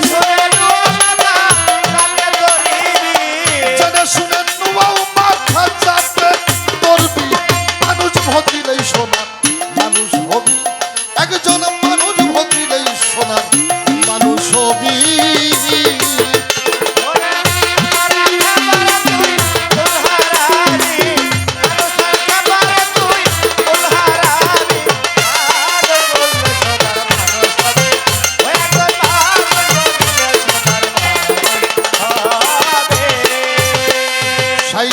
সেই মানুষে মানুষ গাথা দেখতে যেমন আলেকলতা, জেনে শুনে নুয়াও মাথা যাতে তোরবি। যতক্ষণ মানুষ না বুঝবি বেটা ততক্ষণ তুই মানুষই হইতে পারবি না। হাদিস কোরআন বাইবেল গীতা আসিবে না কোনো কাজে, একমাত্র মানুষ করবে মানুষের সেবা আর সকল হিসাব বাজে।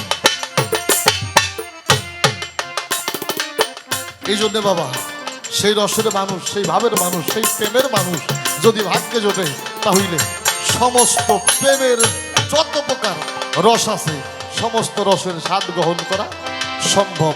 নইলে এটা বলে গেলাম মাত্র, বলা খুব সহজ, এটা করতে গেলে আমার মতো মানুষের 2-4 জন্মে ইয়েও কিনা সন্দেহ আছে। ওরে মানুষ সারা খাবারে তুই ফুলহারানি, মানুষ সারা খাবারে তুই ফুলহারানি,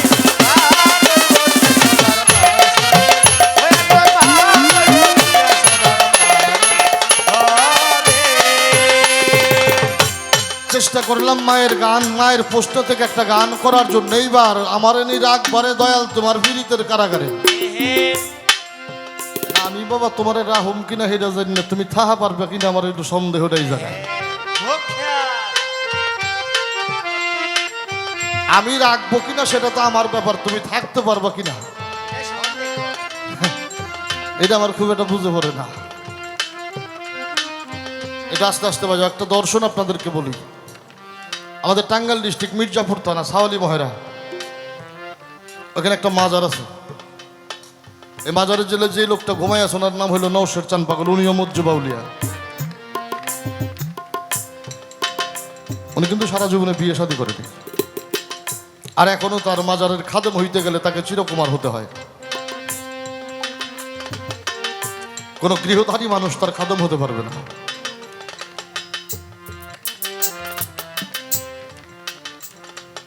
ওনার মুর্শিদ একজন হিন্দু মানুষ ছিল। বাবা নেয় এই জাতিগুলি মেনে নেয়। হ্যাঁ, মাতন সরকার একটা হিন্দুর কাছে মুরিদ, সমাজ থেকে বাদ দিয়ে পারে কিনা?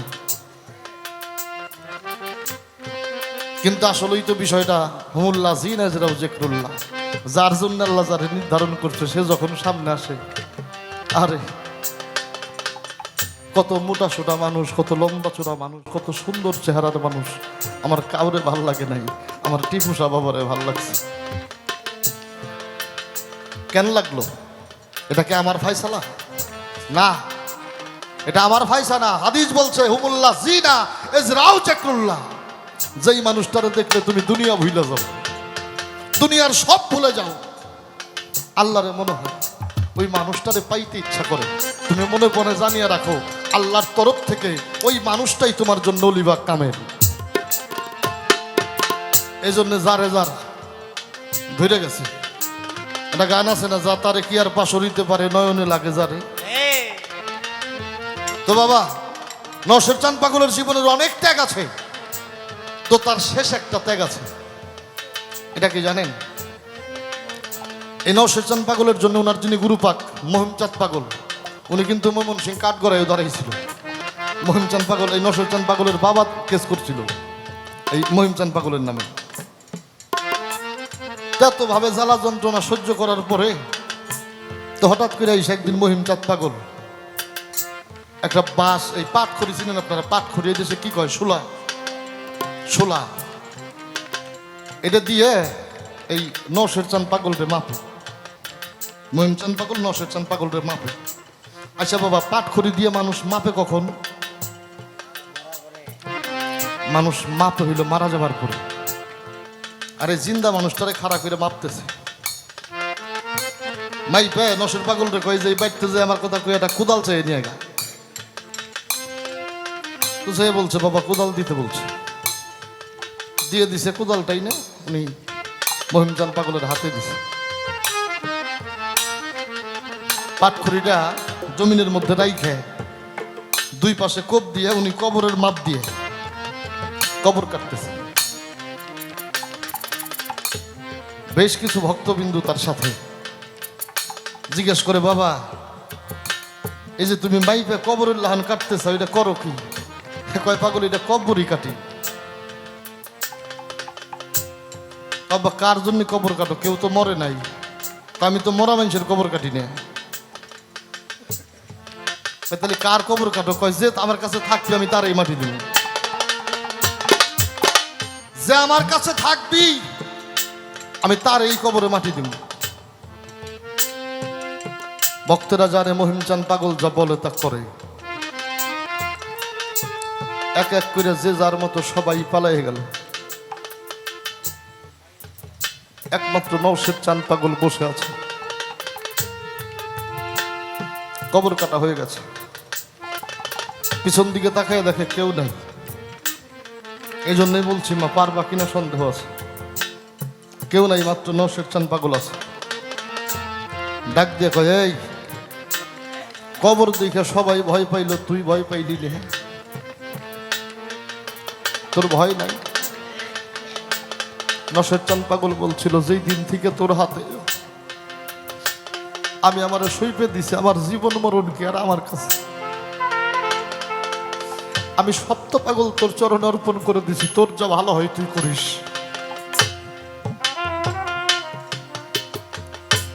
বলার সঙ্গে সঙ্গে পিছনে একটা লাথি মেরে কবরের মধ্যে ফেলাই দিয়ে চাপা মাটি দিতেছে কোদাল দিয়ে।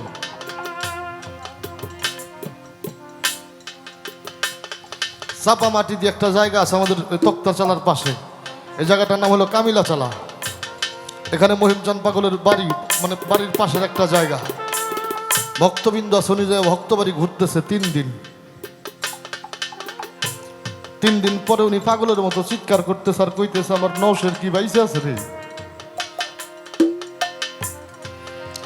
ভক্তরা জিজ্ঞেস করে বাবা কি হয়েছে, কয়েক 3 দিন আগে আমি আমার নৌসাদে মাটি দিয়ে থুয়েছি, জানিস তাও পারে পারে সাফা মাটি দিছি। বলে বাবা বলো কি, তুমি তো মার্ডার কেসের আসামি হয়ে যাবে। কথা বলে না, পাগলের মতো দৌড় পারতেছে আর ডেকে ডেকে কইতেছে জানি না নশের কেমন আছিস। ভক্তেরাও পিছনে পিছনে দৌড়াইছে, কবরের কাছে গেছে, পাগল কোদাল হাতে নিয়ে কবর খুঁড়তেছে। দেখে যেইভাবে কবরের মধ্যে লাথি দিয়ে ফেলাই ঠিক সেইভাবে জোর হাত করে নশের পাগল কবরের মধ্যে বসে আছে।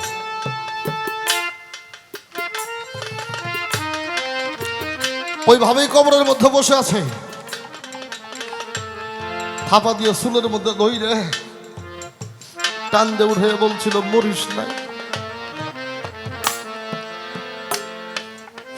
রসের চান পাগল কয়ে দয়াল তুমি না চাইলে কিছুই হয় না, তুমি যা চাও তাই তো হয়, তুমি কি আমার মরণটা চাইতে পারলা না? মহিম চান পাগল দুইটা চোখের পানি ঝাইরে দিয়ে কয় নমস্কার, ভক্তের কাছে বাধাই আছি, ভক্তের কাছে বাধাই আছে, আমারে যেদিকে ঘুরাই আমি সেই দিকে রাজি, ভক্তের কাছে বাধাই আছি। ওরে যদি ঘুরায় ছেদে ঘুরে, ভক্তের কাছে বাধাই আছে, ভক্ত যদি ঘুরায় ছেদে ঘুরে, ভক্তের কাছে বাধাই আছে, ভক্ত যদি ঘুরায় ছেদে ঘুরে, ভক্তের কাছে বাধাই আছে। ওরে ভগত আমার মাতা পিতা, ভক্ত আমার ভক্ত আমার গুরু, ভক্ত আমার নাম রে খেছে বাঞ্চা কল্পা, বাঞ্চা কল্পা তরু, আমার ভক্তের কাছে প্রেমের ডুডি, ভক্তের কাছে প্রেমের ডোরে, তাই তো ডাকলে যাই চল ডালের বাড়ি, ভক্তের কাছে প্রেমের ডুডি। ডালের বাড়ি, ভক্তের কাছে প্রেমের ডোরে, ভক্ত ডাকে যাই চল ডালের বাড়ি, ভক্তের হাতে প্রেমের ডোরে, ওরে ডাকলে যাই চল ডালের বাড়ি, ভক্তের হাতে প্রেমের ডোরে। আমার টিপুসা বাবা ও যে কোন ভক্তের কাছে বাধা পড়ে আছে রে, এটা আমার বাবা ছাড়া কেউ জানে না। যে তারে ধরতে পারছে তার আর পাওয়ার কোনো কিছু বাকি নাই। আমাদের উকিল মুন্সি সাহেবের একটা গান আছে, যে পেয়েছে পান বন্ধুরে সেই তো রাজা হবে, সাধক উকিল মুন্সির ভাগ্যে কি আর সেই ধনটা জুটিবে, তোরা চাই নেই কি করিবে, আমার পুরা মনের ব্যথা। আহা, ব্রহ্মপুত্র নদীর পানি ভাটির পানি উজান যাইত,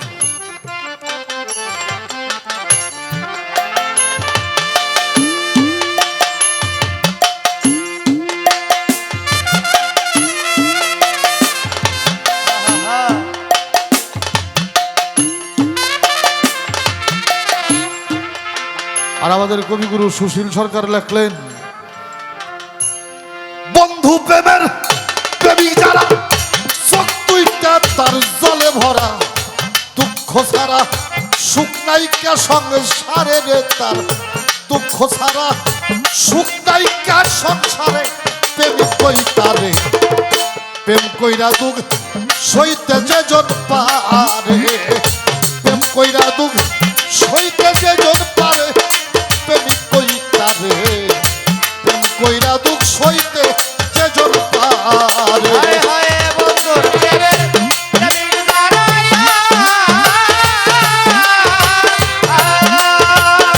ওরে বাবা বন্ধুর প্রেমের প্রেমিক যারা চোখ দুটির জলে ভরা দুঃখ ছাড়া সুখ নাই অন্তরে প্রেমে কই পারে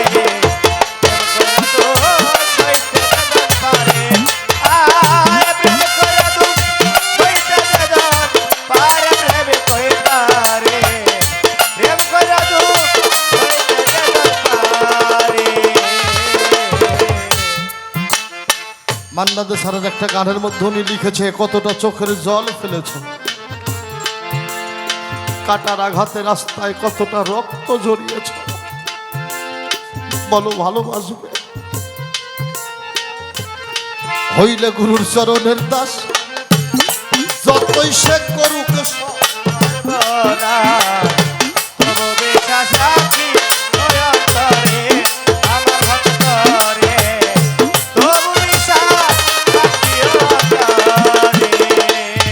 হইলে টিপু সাহেব আমার চরণের দাস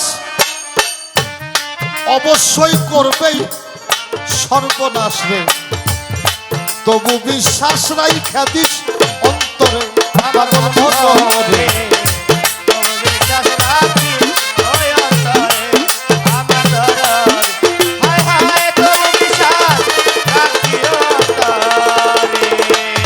সামনে এলে সঙ্গ বাধা হইল না আমার টিপু সাহেব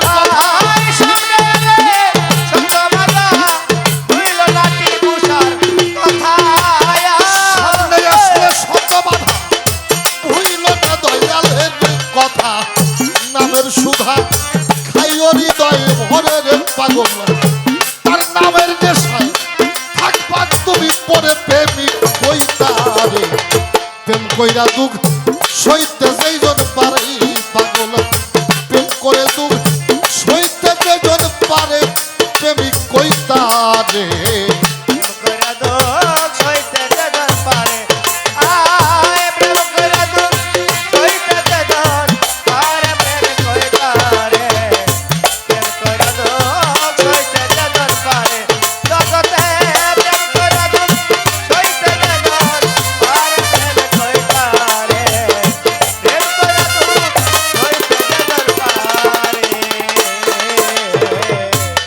বুকে নিয়া শত ব্যথা হইল নাই আমার টিপুষার কথা রে দুঃখের সীতা জ্বালাও নিজের ঘরে পাগল মনরে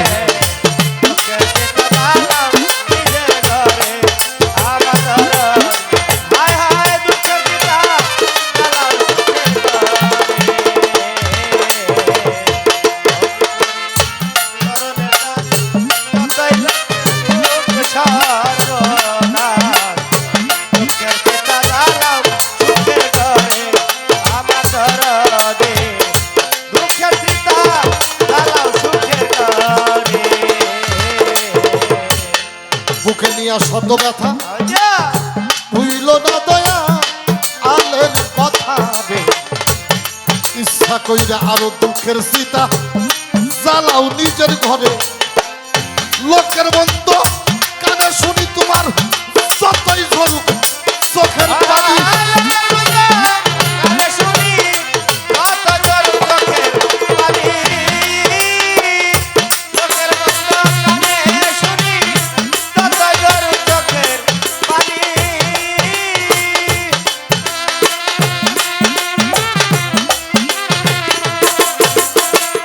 লোকের বন্ধ কানে শুনি তোমার যতই ঝরুক চোখের পানি মুখখানিরা খিও তালা মেরে রে পাগল মুখখানি রাখিবা তালা মেরে প্রেমিক কইতারে প্রেম কইরা দুঃখ সইতে যেই জন পারে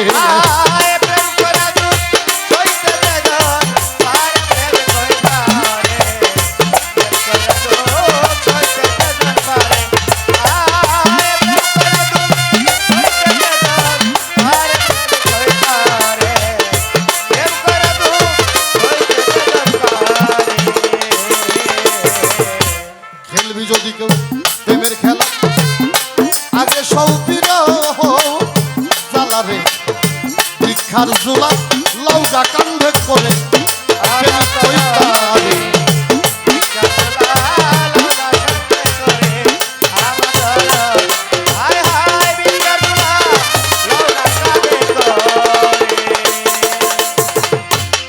খেলবি যদি কেউ প্রেমের খেলা আগে সব বিনা জ্বালা ভিক্ষার জোলা লৌকা কাঁধে করে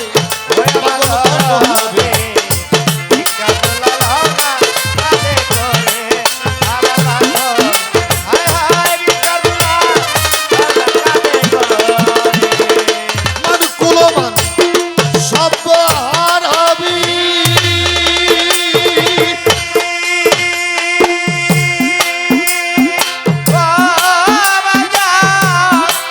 মান কুলমান সব হারাবি সুশীল কাইবন দূরে পাবি।